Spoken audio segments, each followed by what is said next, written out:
মেয়েদের জন্য কিছু উপদেশ।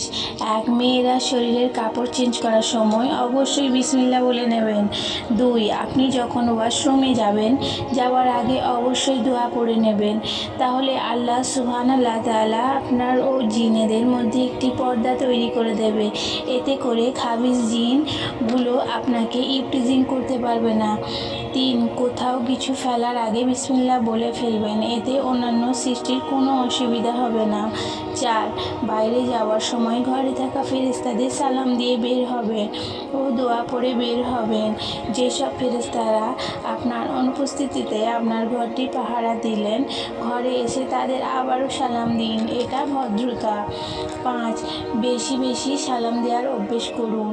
ছোটদের আগে সালাম দিন, তারা উৎসাহিত হবে। 6, আপনি যদি বিবাহিত হয়ে থাকেন তাহলে বাচ্চাদের ছোট থেকে মসজিদে পাঠানোর অভ্যেস করুন। দাঁড়িয়ে পানি খেতে দেবেন না বাচ্চাদের, তারা ছোট থেকেই শিখবে।